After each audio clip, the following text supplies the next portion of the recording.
Hey, how's it going?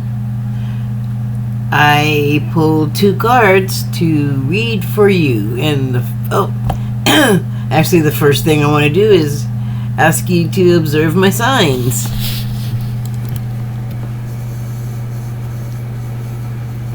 I know it's kind of dark. Sorry about that. I didn't want the overhead on today.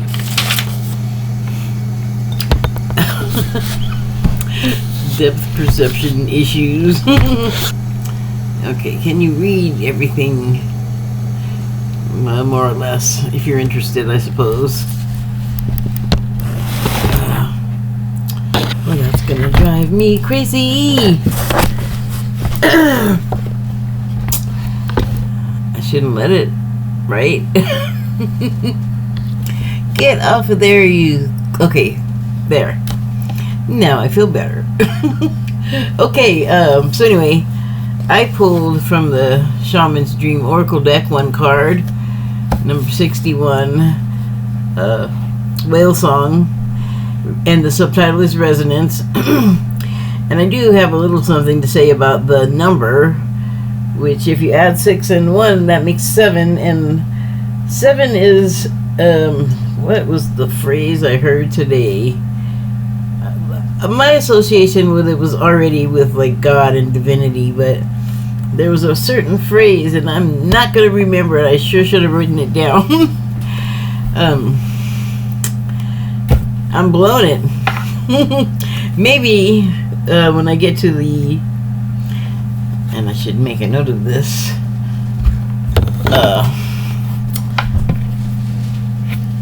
information box point of the video, like as I'm closing up my remarks, I will track down what I'm trying to remember that I can't about number 7. So, but I know where to look, actually. So, anyway. So, the resonating part is really important for me today, and I also pulled, because it has to do with well, it's more to do with feeling the sound, kind of, but also hearing it, especially with these, because they are in the water, and actually I bet they're pretty loud, but the water will carry the sound pretty far, too. So you're hearing it and it's moving around, and it might bump into you, and you would very likely feel it in your bones. And then the other card I pulled was from the Wild Unknown Animal Spirit deck, and it was Bat. And this is why there's no guidebook. Oh God, I'm gonna drool. What's happening? Nah. Anyway, I'm not pulling cards today because I was already, like, I threw these completely separately earlier in the day, but throughout the day, or actually I didn't pull them earlier in the day. I didn't pull them till like afternoon, which is kind of late for me, like well, evening more like, actually. I was moving kind of out of my usual routine today, and it was fine. I was just kind of aimlessly floating around like this is what I'm saying is trying to do. But there was a recurring theme all day having to do with sound and hearing, and even like I was saying, feeling the sound. And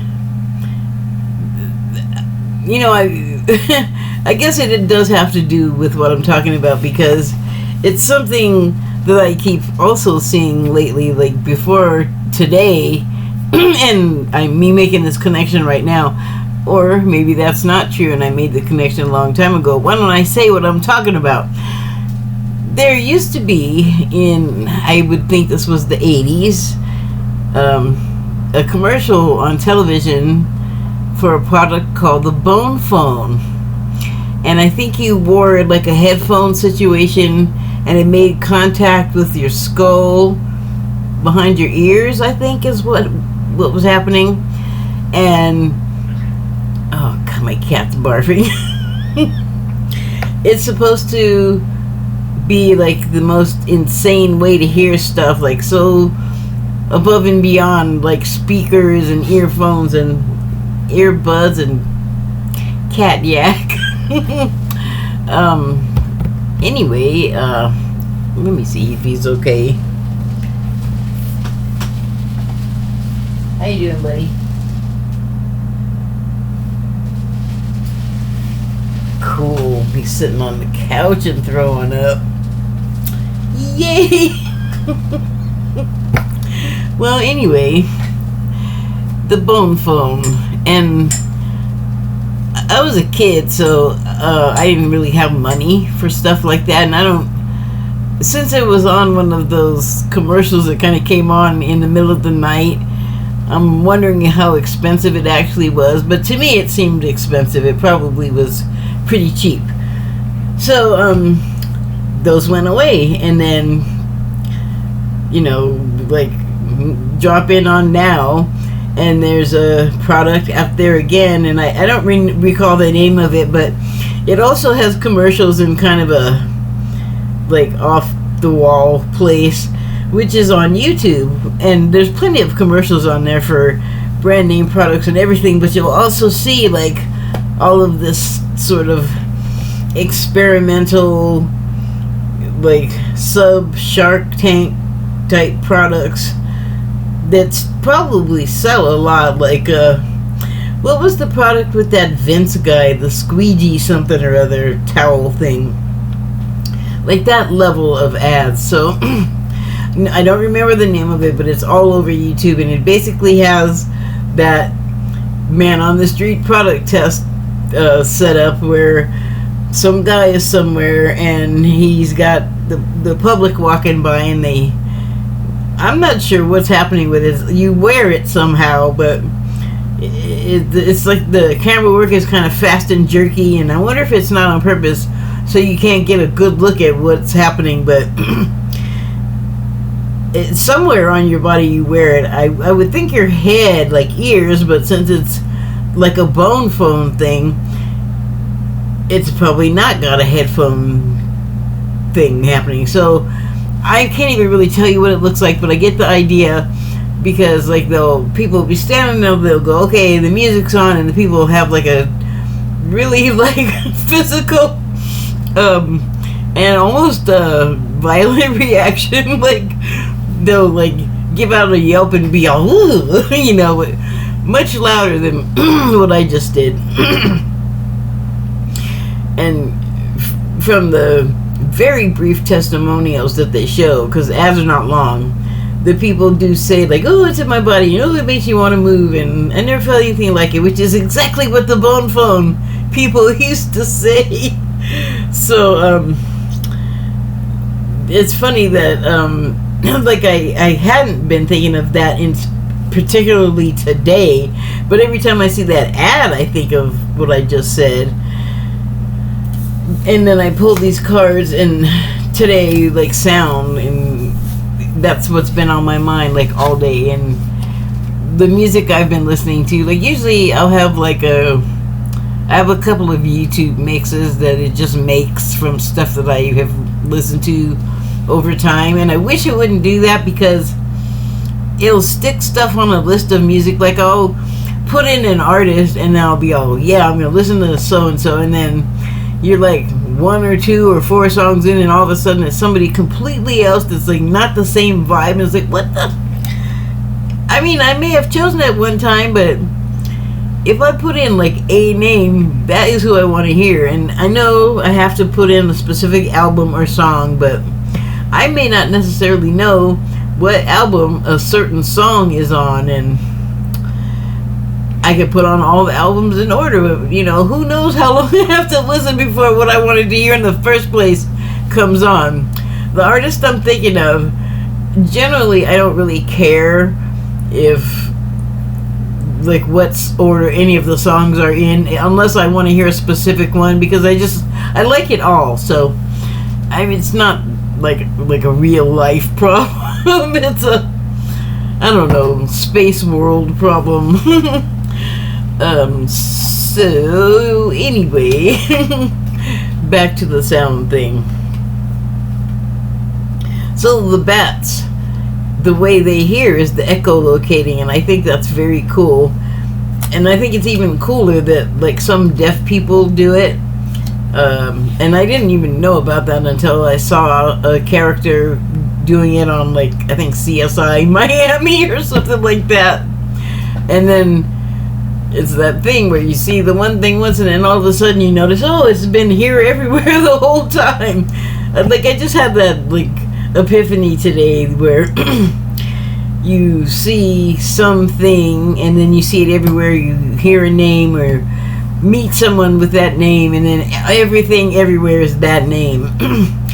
And I have thought that the everywhere just appears all of a sudden, but today I realized that's probably not the case. It's probably just that you started noticing it because you have that particular thing in the front of your life all of a sudden, excuse me. And like maybe it pushes some other stuff in your brain out of the way that's like had been blocking your view of, like, let's say, like Daniel's everywhere, and now you can see it because all of a sudden Daniel is more important than the other junk that was there. If it's junk, I don't know, but anyway, that. But yeah, the echolocating. I saw that one time, and then all of a sudden I realized, oh, this is everywhere. Like, it's not super common, but it's common enough that once you become aware of it, you're like, oh, there it is, and there it is. And I think it's so cool because it is something the person can do. It doesn't require them to be able to speak. Even all they have to do is like make a clicking sound with their mouths. But I imagine it doesn't have to be a click. Like, once you know that you're bouncing sounds off of stuff, like, I could see the interplay between a certain burst of click hitting a certain density of an object, and that, you know, across the whole spectrum of those things there could be so many differences. So that's interesting. And then I just watched something about like music tuning frequency and how it changed, and how the Pythagorean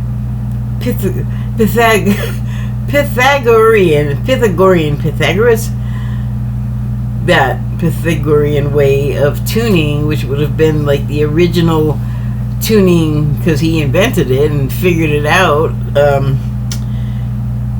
was like pure because it has to do with math and geometry, and they showed all of these correlations. So maybe I'll have to link that link.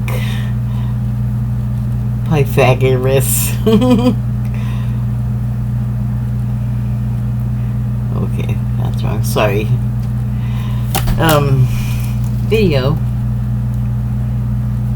Anyway. And it made total sense, like, universally, right? And it worked with, like, a sacred geometry, and, like, it was not, like, music and sound and the math of it are intrinsically linked, and it's part of, like, the, like, glue that holds the so-called matrix together in a way. And then, like, now, I forget when they said the change happened, but we went from Pythagorean tuning, which is 432 hertz, is like the, I guess, the main key, the magic key, to 400. First they said 442, and then they said 440, and 440 I think is right, because I do have one of those electronic tuners for my guitar, and it was very handy, like when I was gigging and whenever I was like helping somebody out or like doing the roadie thing. It was good to have a tuner for when you're in the middle of things and everything's blasting loud, and you can like plug earphones into a tuner and tune guitars for ones that go out of tune, or they want a different one for a certain song or whatever it is. But they're handy. But then at one point I learned that the tuning changed and it was like evil because I learned about it when I was sort of online hanging out with Q people. So like everything has the capacity to be evil and bad, and this was like in 2015. This was before they were like they are now, but they were definitely already paranoid, and they definitely were already save the children crazy. Now they're just crazy. I apologize to people with mental health issues for that characterization, but they act like they're not in control of their faculties. Like, anyway, so, but it was like anti-nature, like I think was the problem, and you shouldn't do it. So then this thing I'm watching starts talking about it, but they're not talking about it in a negative way. They basically say that mathematically it gives you access to more availability of tuning. It's like in fractions, so like more fifths, which would be like sharps. And it's funny because when I was a kid and I've taken music lessons of various kinds at different points in my life, and when I was really young I took piano lessons, and that I don't remember as well, and I kind of just didn't even want to be doing it, so I don't think I was the best student. And I certainly did not have this thought that I had later when I started taking guitar lessons.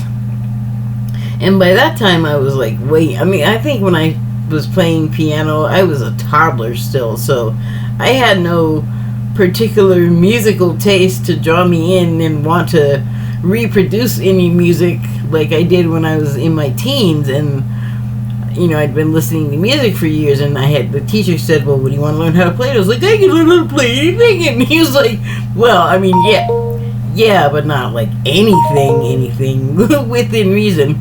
You were being so good and quiet.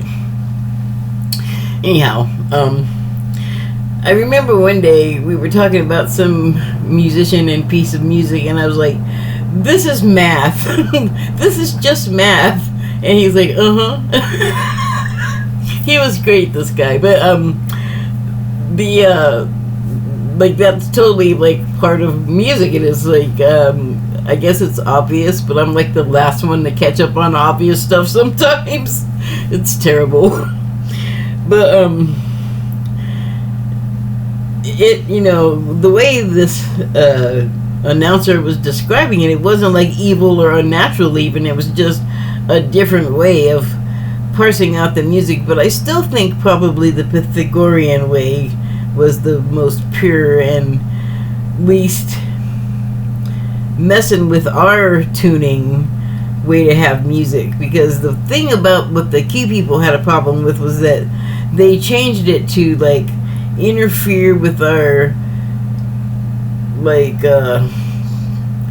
basically our psychic abilities, like because there's so many of us that we could all do it at birth, and we kind of, depending on our life and who we are as a person, we either hang on to it and remember how to do everything and enhance it and build upon it, or it scares us and we shove it down, or we're embarrassed by it, or whatever it is. Because when we were kids, we were so easily influenced by like what everyone else is doing, and by the time you realize that what you're seeing and hearing and feeling, everybody else is not, it's like, ooh, embarrassing. And so I could totally see how kids bury it down that way. I think that probably also happened with me, but I mean, not that I have like full on wide open third eye and like can see into the future and stuff, but I have little things here and there. Like I got a couple of clairs, and I got a dream thing, and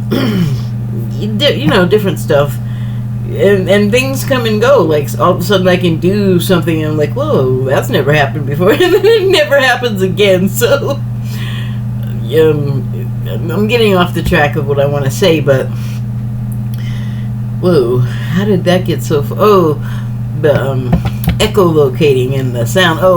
So yeah, the Q people were like, they changed the tuning to like control people, and that's like such a whole dense work of a dense piece of information to try to quickly dissect and make fast sense of. No, I'm not gonna do that today, but that's what I mean. Like there may well be something to what they were saying. It may be 100% true, because a little bit, I'll go into it. There is an element that's undeniable about like the governments and all of the authorities and the controlling agents, that they do want a control of us, at least on the surface level. That's true. So I mean, if there's a surface level, there's stuff underneath probably too. So like, I don't think the Q people were or are completely crazy. I think there's a nugget of truth or more in a lot of what they say, and I think that both they and everybody else who they call normies, well, they used to, they probably call everybody worse stuff. Well, I know they do, but anyway, I think they're going to be surprised when some of the stuff they think is not what they thought, and I think the same is going to be true of everybody else who thought they knew what they knew was, and that it was right. And it's like, why would anybody think that? Because there's always, it's like science. Eventually scientists have to like get out of their rut and go, okay, this is a new thing that is real, and it kind of negates or changes the last thing that I was so sure was the right thing. And maybe it was for a while. You got to have that, or maybe it still is right a little bit. What's the big deal about being right anyways? Yeah, you get it. Okay, get off the track. But anyway, their thing was that it was bad and like part of a way to control us or discombobulate our thinking, which also sounds hecka true right now. Like, be sure to make things as difficult to understand as possible, and make us as dumb as possible in the process. Like, make us think things that are true are not true. And the worst thing is making us like what they say about this, to continue about that on that theory, is that they want to make us not able to like, well, obviously get along with each other, not be able to tune into each other stuff outside of us, and for ourselves, forget it. That's the last thing they want. And the theory is that that's why so many like 5Gs and harps and changing the tuning of music, which is actually a pretty big deal if you understand frequency. Don't go off into another alley to confuse things more. But in some ways, that those things, those efforts to control people and regulate thinking and activities, that is right now being shown to us. I don't know how much more clear it can be. So that's more than a grain of truth. That's a boulder. So, but that's another thing. Like, what they want to breed out or wean us off of or whatever is the ability to sense and feel the way that you might as a bat, where maybe you can't get like a full-on visual of what's in front of you, but something's there. It could or could not be a threat. It takes like maybe a few more clicks for you to figure out the shape of it, and like, is this gonna hurt me or is this gonna help me? Like, what is this? Or to be able to feel the resonance of the type, like a whale song, where they're both free. It's all frequency, different kinds, I guess, between the bat and the whale, but everything around us has a frequency. this does.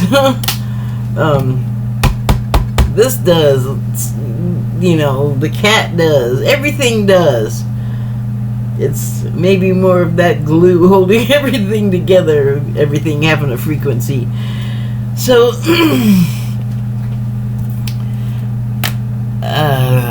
I talked about that. Oh, ouchie. And,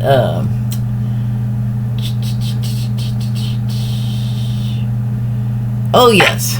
So I saw something that was interesting the other day, and it was just a line in this thing I was reading, but it really struck me, and it was, our thoughts are not our own.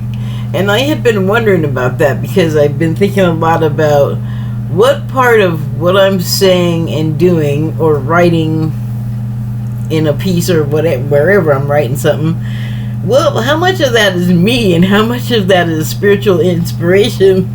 And basically this thing was saying, well, no, it just said, our thoughts are not our own. Which means, and then I just had an illustration of this over the past year, and I read about it, but it had not ever really happened to me before, where I noticed that that was the thing happening. Like, I've gotten inspired for various things in the past, but I didn't have that whole sensibility about it that I do now, where I'm making a connection to the inspiration and what came of it out of me to something beyond me. So I'm all, oh, our thoughts are not our own. What a relief. But the thing about that, it's like the way I feel about all of the various not the people channeling so much, but just like the inspirational channels and the spiritual advice channels and all that, where it's like a video presentation or an animated presentation, and there's like script on the screen. Like, there's not like there's a narrator, but there's not really a host. It's just like an instructional video. And it's, a lot of them say good things that feel good and that I want to listen to, which is a thing about resonating and feeling out the shape of that you can't see but that you can sense.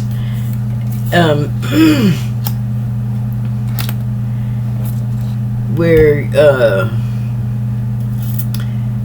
it really has to be like in using these senses and understanding them, and even finding ways to enhance them, like listening to or watching those videos I was talking about.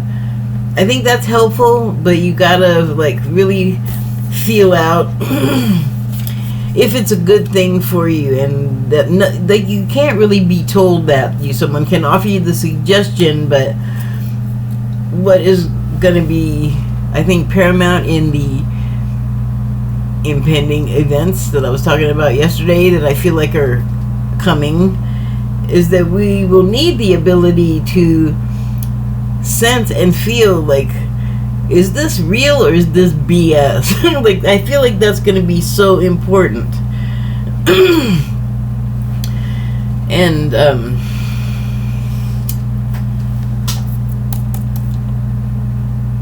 so yeah, I wrote like, oh, our thoughts are not our own, what a relief. But then it's going to come back to like what I was saying before, watching those things, like the people that are channeling, that you can see them doing it, like I actually feel that is different from watching one of these shows that's put together.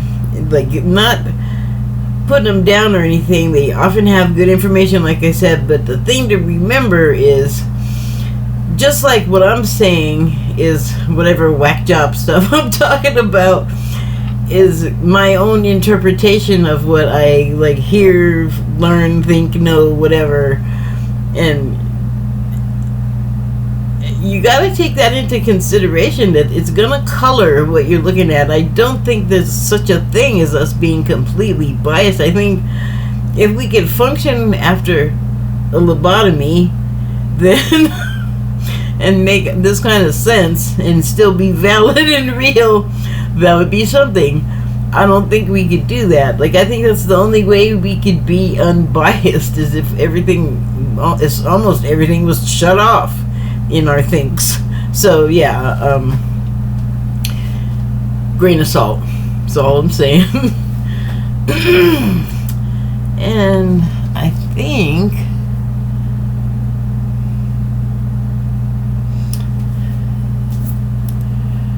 see what I wrote here. What do we leave except the part where we are responsible for? Oh, except for the part we're responsible for. Remember, everything doesn't originate in us. Everything doesn't originate in us. Oh, everything that doesn't originate in us goes through a whole another person's filters, made up of experiences and biases. I just said that. So I doubled down on that one. And this kind of goes along with that tuning thing, or the change of tuning. But this is just a curious, like, I'm gonna wrap up here, but this was just a curious thing. I'm sure I'll touch upon it again. But do you ever wonder why in America we just don't use the metric system and like everybody else does? Just think about this. The base 60 system, which is what we use for like all of our number stuff, everything, you know, it's like, it's not metric. So but why are we the only ones that use that? I think it's interesting that we stuck to that. We changed the tuning, but the base 60 system of numbers, math, measurement that we use in America was invented in Sumeria, and I believe like the gods Enki and Enlil, the brothers, they introduced us to that, and that's just one of the creation stories. But I believe in all of them, like, we were taught these things, those earth people, those humans. And but isn't that amazing? Like, everybody else is just like the metric system, and like, I have felt like, oh, like, I'm dumb because I don't know that. But they don't teach it to us. I could teach it to myself if I were interested. I have made a couple of attempts, but man, I can't stay interested in it long enough to keep doing it. So guess I'm just gonna have to be dumb. But I would think that there is a specific reason why we stuck to the Sumerian system. So that's something I'm going to be looking into, because, well, I think it's curious, don't you? Okay, thank you and good night. Oh, shoot, that's right.